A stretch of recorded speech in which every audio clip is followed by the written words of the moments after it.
अस्सलाम वालेकुम एवरीवन। अच्छा जी, आज का लेक्चर स्टार्ट करने से पहले जब ये 2023 वाला रिजल्ट आया है तो कुछ स्टूडेंट्स से मुझसे कहा है कि मैडम पंजाबी के जो चेंजिंग ट्रेंड्स हैं उनके हवाले से कुछ बता दें कि अब हमें किन चीज़ों पे फोकस करना चाहिए और किन चीज़ों पे फोकस नहीं करना चाहिए। तो पहली तो बात यह है कि एज अ टीचर मैं कभी भी किसी भी अपने स्टूडेंट को ये रिकमेंड नहीं करूँगी कि कुछ भी आप सिलेबस में से स्किप कर दें। लेकिन फिर भी अगर देखा जाए तो ट्रेंड्स डेफिनेटली चेंज हुए हैं। दूसरे पेपर्स की तरह पंजाबी में भी ट्रेंड्स बहुत ज़्यादा चेंज हुए हैं। मैंने 2022 में पेपर दिया था और उससे पहले अगर मैं देखूं 2016 से पेपर मैंने देखने स्टार्ट किए थे। पास्ट पेपर्स का जो एनालिसिस होता है वो मैंने करना स्टार्ट किया था और उसमें मैंने देखा था कि ज़्यादा जो एग्जामिनर का फोकस है वो क्लासिकल पोइट्री और मॉडर्न पोइट्री पे है। 2016 में उसने क्लासिकल पोइट्री से दो क्वेश्चन किए थे, वारिस शाह और सैफुल मलूक मियां मोहम्मद बख्श के। और इसी तरह उसने मॉडर्न पोइट्री से भी बाकी सिद्दीकी के कच्चे घड़े के बारे में क्वेश्चन किया था और साथ में उसने मुनीर न्याजी का क्वेश्चन दिया था। तो इस तरह से दो दो क्वेश्चंस 2016 में आए। उसके बाद 2017 में थोड़ी सी चीजें चेंज होना स्टार्ट हो गई थी। जैसे कि 2017 में उसने बाबा फरीद का शक्कर क्लासिकल पोइट्री से एक क्वेश्चन उठाया और टू क्वेश्चन उसने उठाए मॉडर्न पोइट्री से अगेन। लेकिन साथ साथ उसने नसर की तरफ अपना शिफ्ट एग्जामिनर ने ज्यादा कर दिया था और नसर से पहले जो कि कम सवाल आ रहे थे, ज्यादा से ज्यादा पंजाबी के 8 क्वेश्चंस होते हैं, उसमें से 5 अटेम्प्ट करने होते हैं। Each question has 16 marks. जिस तरह आपको सामने पेपर भी नजर आ रहा होगा, 2022 का ये पेपर मैंने ओपन किया हुआ है।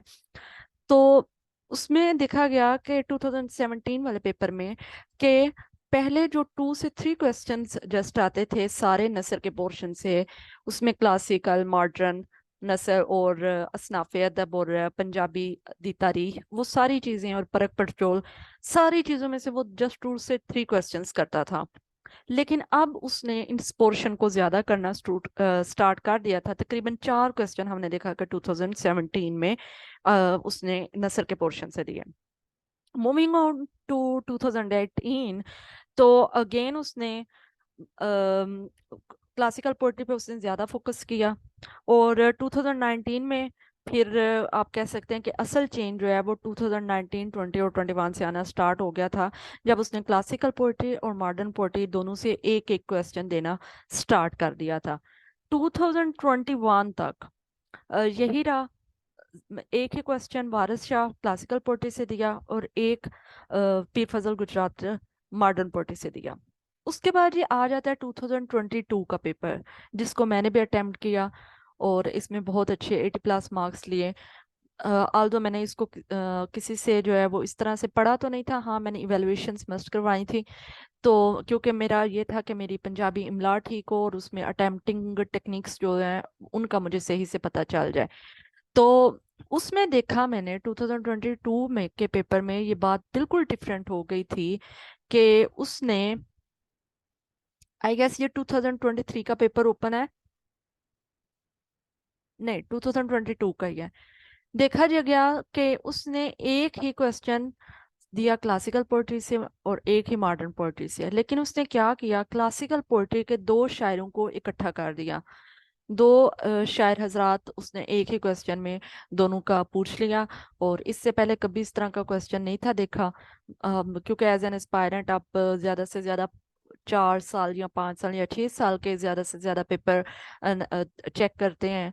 तो उसने जैसे कि सवाल नंबर 2 नजर आ रहा है, 18वीं सदी के सियासी हालात ने बुल्ले शाह ते सुल्तान बाहू दी फिक्र ਨੂੰ ਕਿਵੇਂ ਮੁਤਾਸਰ ਕੀਤਾ, ਵੇਰਵਾ करो। वेरवा का मतलब होता है एनालिसिस करो, क्रिटिकल एनालिसिस करो। पंजाबी में वेरवा जो है वो क्रिटिकल एनालिसिस को बोलते हैं। तो देखा गया कि उसने बुल्ले शाह और सुल्तान बाहू को इकट्ठा साथ में ही दोनों को शायर हजरात को इकट्ठा ही पूछ लिया। तो इसमें फिर मैंने उसी टाइम पेपर के दौरान में ही मैंने क्या किया था, मैं अपने सेशन के स्टूडेंट्स को ये बात बताती हूँ बकायदा, कि मैंने हाफ बुल्ले शाह और हाफ सुल्तान बाहू दोनों को इक्वल वेटेज दी थी और दोनों को इक्वली अटेम्प्ट किया था। 5 से 5.5 पेजेस पेपर की लेंथ होनी चाहिए, आंसर की आपकी लेंथ होनी चाहिए पंजाबी के एक क्वेश्चन की, क्योंकि 16 मार्क्स का आपका आंसर होता है और आपने 5 क्वेश्चन इसमें अटेम्प्ट करने होते हैं। तो अगर आप 5 से, और हमारी टू बी ऑनेस्ट पंजाबी लिखने की वो कोई इतनी खास प्रैक्टिस भी नहीं होती, तो इसलिए इसका 5 से 5.5, मैक्सिमम आप 6 पेजेस तक चले जाएं, साइड्स की मैं बात कर रही हूँ। और इसमें फिर मैंने दोनों को इक्वली, मतलब 2.5 और 2.5 रख के, या 3 मैक्सिमम 3, दोनों को इस तरह से अटेम्प्ट किया था। उसमें फिर मैंने कोशिश की कि मैं अपने उसी कंटेंट से सुल्तान बाहू की और बुल्ले शाह की शायरी पे 18वीं सदी के सियासी हालात का कितना असर होया सी, ते किस तरह असर होया सी, वो मैं उसको एक्सप्लेन करने की कोशिश करूँ। उसके बाद जी सवाल नंबर 3, बल्दा शहर मॉडर्न पोइट्री से अगेन एक क्वेश्चन क्वेश्चन आया। और बाकी के जो आपके 6 क्वेश्चन है, 6 के 6 क्वेश्चंस उसने सारे के सारे नसर के पोर्शन से पूछे हैं। ये पंजाबी बोले जे मुड़ते अर्थ इर्तिका बारे जानकारी दियो, लसानियात की है, ये दोनों पहले पोर्शन से आए। देन इंशाया किवें हासे खेड़ विच। अच्छा, ये भी एक ट्रिकी क्वेश्चन था, क्योंकि हमने इंशाया को असनाफे अदब में बहुत थोड़ा सा प्रिपेयर करते हैं, लेकिन यहाँ पे उसने पूरा एक 16 मार्क्स का क्वेश्चन पूछ लिया था। इससे पहले कभी भी उसने असनाफे अदब को इस तरह से 16 मार्क्स में नहीं था कवर किया। ज्यादा से ज्यादा वो सवाल नंबर 9 देता था, उसमें हेड दिते सरनामिया में चुके से 2 ते नोट लिखो, तो ज्यादा से ज्यादा 8 मार्क्स ਦਾ असनाफे अदब आंदा सी। लेकिन ਇਹਦੇ ਵਿੱਚ ਉਸਨੇ ਕੀ ਕੀਤਾ ਕਿ ਉਸਨੇ इंशाया ਨੂੰ पूरे 16 मार्क्स तक कर दिता। तो फिर इसमें हमने इंशाया की डेफिनेशन और वो सारी चीज़ें इंशाया दे ਕਿਹੜੇ ਕਿਹੜੇ ਰਾਈਟਰ ਰਹੇ ਨੇ ਪੰਜਾਬੀ ਵਿੱਚ, ਉਹਨਾਂ ਦੇ ਐਗਜ਼ਾਮਪਲਸ ਦੇ ਕੇ, ਤੇ ਫਿਰ ਸਾਡੇ ਕੋਲ ਸਿਰਫ ਇੱਕ ਹੀ इंशाया सिलेबस ਵਿੱਚ शामिल ਹੁੰਦਾ है, चोमड़ा के नाम से। तो उसके एग्जाम्पल को फिर मैंने खास तौर पे इंक्लूड किया, और कुछ उसकी भी हेडिंग्स और कुछ उसके जो डायलॉग्स थे इंशाया के अंदर, जो दिए हुए थे चोमड़ा के अंदर, उनको भी फिर मैंने एज एन एग्जाम्पल इंक्लूड किया। उसके बाद जी ये परख पड़चोल का क्वेश्चन आ जाना है, नजम हुसैन सैयद दे मजमून राजन यार तबीब। परख पड़चोल पे भी आप देखा जाए तो उसका काफी ज्यादा फोकस होने लग पड़ा है। और फिर सवाल नंबर 8 भी पंजाबी शेरी इसनाफ दौड़ा ते श्लोक दा नखेड़ा करो। नखेड़ा का मतलब होता है जी, मैं आपको बताती चलूं, नखेड़ा का मतलब होता है डिफ्रेंशिएट करना। अब देखा जाए अगर कोई पढ़ने वाला है तो उसको पता होगा कि दौड़ा ते श्लोक जड़े ने वो दो ही, दौड़ा भी दो मिसरियां ते ਹੁੰਦਾ दो मिसरियां ਦਾ ਸ਼ੇਰ ਹੁੰਦਾ ਹੈ, ਤੇ ਸ਼ਲੋਕ ਵੀ ਦੋ ਮਿਸਰਿਆਂ ਦਾ ਹੀ ਹੁੰਦਾ ਹੈ, ਲੇਕਿਨ ਉਹਦੇ ਨਾਲ ਨਾਲ ਉਹਦੇ ਚਾਰ ਮਿਸਰੇ ਵੀ ਹੋ ਸਕਦੇ ਨੇ, ਚਾਰ ਮਿਸਰਾਂ ਦਾ ਬੰਦ ਵੀ ਹੋ ਸਕਦਾ ਹੈ। ਤੇ ਹੁਣ ਇਹਨਾਂ ਦੋਵਾਂ ਦਾ ਨਖੇੜਾ ਇਤਨਾ ਕੋਈ ਖਾਸ ਜ਼ਿਆਦਾ ਨਹੀਂ, ਇਸ ਲਈ ਇਹਨਾਂ ਨੂੰ ਫਿਰ ਡਿਫਰੈਂਸ਼ੀਏਟ ਰੱਖਣਾ। ਤੇ ਸ਼ਲੋਕ ਵਿੱਚ ਫਿਰ ਬਾਬਾ ਫਰੀਦ ਦੇ ਸ਼ਲੋਕ ਸਾਡੇ ਕੋਲ ਮੌਜੂਦ ਨੇ, ਤੇ ਦੋੜੇ ਵਿੱਚ ਕੋਈ ਵੀ ਦੋ ਮਿਸਰਿਆਂ ਦਾ ਸ਼ੇਰ ਜਿਹੜਾ ਸੀ ਉਹ ਫਿਰ ਤੁਸੀਂ ਸ਼ਾਮਲ ਕਰ ਸਕਦੇ ਸੋ।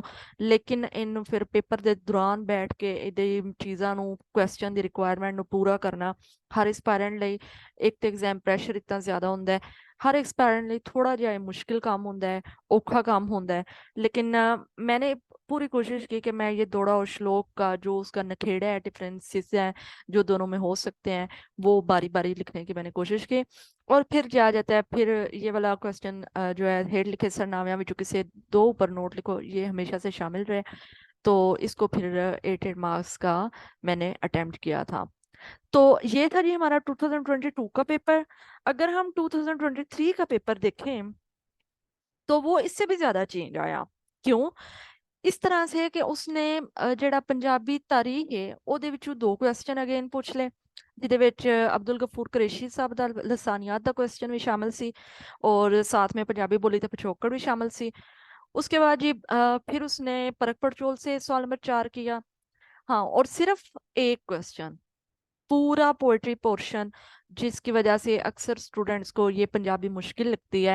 मुझे भी टू बी ऑनेस्ट जब मैंने स्टार्ट की थी मुझे भी काफ़ी मुश्किल लगी थी, और मुझे ज़्यादा मुश्किल जो है ना काम, वो शेर ही याद करने में लगा था। इसलिए उसने सवाल नंबर 5 जस्ट क्लासिकल पोएट्री विच एक क्वेश्चन पूछा है बुल्ले शाह दा। फिर सवाल नंबर 6 दीवा ते दरिया नावल उत्ते आ गया। चोमड़ा अगेन इंशाया का वही क्वेश्चन जो था उसने चेंज करके, पहले उसने इंशाया के हवाले से बात की, इस दफा उसने चोमड़ा दे हवाले नाल साडे कोल सवाल पूछ लिया। और फिर जी इस दफा देखा गया कि जो क्लासिकल है,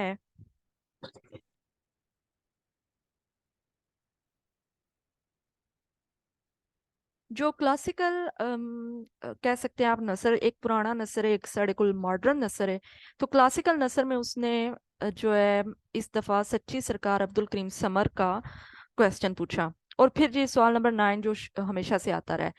तो ये सारी बात करने का मकसद सिर्फ एनी एक गल सी कि जेडे स्टूडेंट सिर्फ इसलिए पंजाबी को ऑप्ट नहीं करते कि ये मुश्किल है, और फिर इतने सारे जो शायर हैं और इतने सारे उनकी जो शायरी है, पोइट्री है, उसको याद करना मुश्किल है। तो ये जो 2022 और 23 ਦਾ ਪੇਪਰ ਹੈ, ਇਹਦਾ ਵੇਖਿਆ ਅਸੀਂ ਇਸ ਚੀਜ਼ ਨੂੰ ਇਵੈਲੂਏਟ ਕਰ ਸਕਨੇ ਆ। ਇਸ नतीजे ਤੇ ਅਸੀਂ ਆ सकने हैं कि अब उसका पोइट्री की तरफ इतना ट्रेंड नहीं रहा। ठीक है।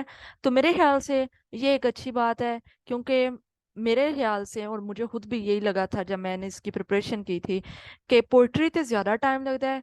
ਹਰ ਸ਼ੇਰ ਨੂੰ ਬਿਲकुल लफ्ज ब लफ्ज याद करना, ਉਹਨੂੰ याद फिर रखना बाद ਵਿੱਚੋਂ, वो मुश्किल होता है। लेकिन जो नसर का पोर्शन है, चाहे वो क्लासिकल है, मॉडर्न है, उसके बाद परख पड़चोल है, और साथ में असनाफे अदब है, और जी एक पंजाबी अदब, ਤੇ ਇਹਨਾਂ ਨੂੰ ਯਾਦ ਰੱਖਣਾ शायरी ਦੀ ਨਿਸਬਤ ਕਾਫੀ ਆਸਾਨ ਕੰਮ ਹੈ। ਠੀਕ ਹੈ। ਅਗਰ ਤੁਸੀਂ ਫॉर ਐਗਜ਼ਾਮਪਲ ਇੱਕ ਸ਼ਾਇਰ ਨੂੰ ਯਾਦ ਕਰਦੇ ਆ, ਅਗਰ ਤੁਹਾਨੂੰ 2 ਦਿਨ ਲੱਗਦੇ ਨੇ, ਤੇ ਤੁਸੀਂ ਇੱਕ ਦਿਨ ਵਿੱਚ ਹੀ ਨਸਰ ਦੇ ਕੋਈ 2 ਟੌਪਿਕ ਆਸਾਨੀ ਨਾਲ ਕਿਸੇ ਹੋਰ ਪੇਪਰ सब्जेक्ट ਦੇ ਨਾਲ आसानी ਨਾਲ ਤੁਸੀਂ ਇਹ याद कर सकते हो। तो मेरे ख्याल से ये एक अच्छी बात है। अब इस लिहाज से आप देख लें कि आपने किस तरह से इस चीज़ों को मैनेज करना है, कि आपका जो पंजाबी है हाई स्कोरिंग मार्क्स पेपर होता है, आप किस तरह से इसको मैनेज करके इसमें अभी भी 80+ मार्क्स स्कोर कर सकते हैं। तो उसका शायरी वाले पोर्शन से ट्रेंड जो है वो ज्यादा नसर वाले पोर्शन की तरफ चला गया हुआ है। और नसर ਨੂੰ याद करना आसान है, क्योंकि नसर ਦੇ जितने भी डायलॉग ਆਉਂਦੇ ਉਹਦੇ ਵਿੱਚ ਤੁਸੀਂ ਕੀ ਸਿੰਪਲ ਥੋੜਾ ਬਹੁਤ ਰਾਈਟਰ ਦਾ ਤਾਰਫ ਯਾਦ ਕਰਨਾ ਹੈ, ਉਹਦਾ ਫਿਰ ਜਿਹੜਾ ਵੀ ਉਹਦਾ ਸ਼ਾਮਲ ਹੈ ਸਾਡੇ ਸਿਲੇਬਸ ਵਿੱਚ, ਜਿਹੜਾ ਵੀ ਉਹਦਾ ਰਾਈਟਿੰਗ ਕੋਈ ਵੀ ਨਾਵਲ ਹੈ ਜਾਂ ਫਿਰ ਕੋਈ ਵੀ ਅਫਸਾਨਾ ਹੈ ਜਾਂ ਜੋ ਵੀ ਹੈ, ਉਹਨੂੰ ਉਹਦਾ ਅਸਾਂ ਵੇਰਵਾ करना है कि वो किस तरह ਦੇ उस अफसाने या नावल या कहानियां लिखियां ने। और उसके बाद उसके डायलॉग्स को हर हेडिंग के नीचे कोई एक डायलॉग रेफरेंस के लिए इनफ होता है, उनको याद रखना आसान होता है। क्योंकि डायलॉग ਜਿਹੜੇ ਹੁੰਦੇ ਨੇ ਉਹ ਕਰੈਕਟਰਸ ਦੀ ਆਪਸ ਦੀਆਂ ਗੱਲਾਂ ਹੁੰਦੀਆਂ ਨੇ, ਤੇ ਕੋਈ ਵੀ ਗੱਲਬਾਤ ਜਿਹੜੀ ਹੁੰਦੀ ਹੈ, ਉਹਨ ਅਗਰ ਇਨਸਾਨ ਇੱਕ ਦਫਾ ਪੜ੍ਹ ਲੇ, ਇੱਕ ਦਫਾ ਸੁਣ ਲੇ, ਤੇ ਉਹ ਫਿਰ ਉਹਨੂੰ ਯਾਦ ਰਹਿ ਜਾਂਦਾ ਹੈ। ਲੇਕਿਨ ਉਹਦੇ ਬਰਅਕਸ ਜਿਹੜੇ ਸ਼ਾਇਰੀ ਹੁੰਦੀ ਹੈ ਤੇ ਸ਼ੇਰ ਹੁੰਦਾ ਹੈ, ਉਹਨੂੰ रट्टा लगाना पैंदा है, ਉਹਦੇ ਤੇ ज़्यादा टाइम लगता है। तो इस तरह से ट्रेंड्स चेंज हुए हैं।